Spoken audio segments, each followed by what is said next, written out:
Hi friends, kitchen ഫീൽസിന്റെ പുതിയൊരു വീഡിയോയിലേക്ക് എല്ലാവർക്കും സ്വാഗതം. ഇന്ന് നമ്മൾ ഉണ്ടാക്കാൻ പോകുന്നത് ഇഡലിയുടെയും ദോശയുടെയും ഒരു അടിപൊളി കോമ്പിനേഷനായ തേങ്ങാ ചമ്മന്തിയാണ്. അധികം ചേരുവകളില്ലാതെ വളരെ രുചികരമായി ഇതെങ്ങനെയാണ് തയ്യാറാക്കുന്നതെന്നറിയാൻ വീഡിയോ സ്കിപ്പ് ചെയ്യാതെ മുഴുവനായും കാണാൻ ശ്രമിക്കുക. അപ്പോൾ നമുക്ക് വീഡിയോയിലേക്ക് കിടക്കാം. ആദ്യം നമുക്ക് മിക്സിയുടെ ജാറിലേക്ക് അരമുറി തേങ്ങ ചിരകിയത് ഇട്ട് കൊടുക്കാം. 4 പേർക്ക് സെർവ് ചെയ്യാൻ ആവശ്യമായ തേങ്ങാ ചമ്മന്തിയാണ് നമ്മളിവിടെ തയ്യാറാക്കുന്നത്. ഇനി ഇതിലേക്ക് ഒരു സവാളയുടെ പകുതി ചെറുതായി അരിഞ്ഞത് ചേർത്ത് കൊടുക്കാം. ഇനി 2 പച്ചമുളക്, 1/4 പീസ് ഇഞ്ചി, 1 വെളുത്തുള്ളി, 1/2 ടീസ്പൂൺ ഉപ്പ്, 1/2 കപ്പ് വെള്ളവും കൂടി ചേർത്ത് കൊടുക്കാം. ഇനി ഇതൊന്ന് അടച്ചു വെച്ച് അരച്ചെടുക്കാം.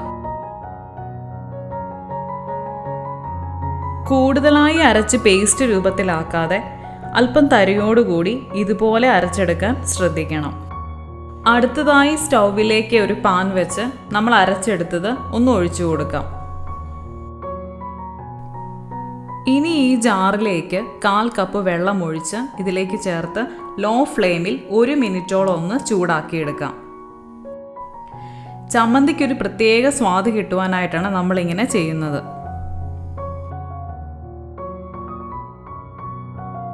ഇനി ഫ്ലെയിം ഓഫ് ചെയ്ത് നമുക്കിതൊന്ന് മാറ്റിവെക്കാം.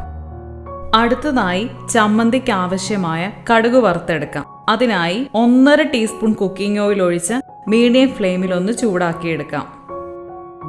ചൂടായ എണ്ണയിലേക്ക് 1/2 ടീസ്പൂൺ കടുക് ചേർത്ത് കടുകെല്ലാം പൊട്ടി വരുന്നിടം വരെ നമുക്കൊന്ന് വെയിറ്റ് ചെയ്യാം. ഇനി ഇതിലേക്ക് 3 ചെറിയ ഉള്ളി ചെറുതായി അരിഞ്ഞത്, 2 അരിഞ്ഞ 3 വറ്റൽമുളക്, ആവശ്യത്തിന് കറിവേപ്പിലയും കൂടി ചേർത്ത് ഉള്ളി ഒരു ഗോൾഡൻ കളർ ആകുന്നിടം വരെ ഇതുപോലൊന്ന് നമുക്ക് ഇളക്കിയെടുക്കാം. മീഡിയം ഫ്ലെയിമിൽ വേണം ഇതൊന്ന് ഇളക്കിയെടുക്കാൻ.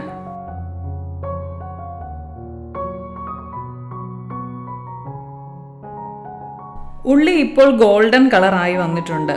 ഇനി ഫ്ലെയിം ഓഫ് ചെയ്ത് നമ്മൾ നേരത്തെ അരച്ചു വെച്ചതിലേക്ക് ഇതൊന്ന് ചേർത്ത് നന്നായി ഒന്ന് മിക്സ് ചെയ്ത് കൊടുക്കാം.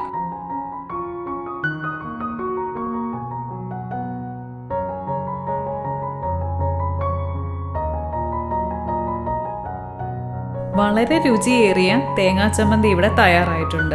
എല്ലാവരും ഇതൊന്ന് ട്രൈ ചെയ്ത് നോക്കി നിങ്ങളുടെ വിലയേറിയ അഭിപ്രായങ്ങളൊന്ന് കമൻ്റായി രേഖപ്പെടുത്തുക.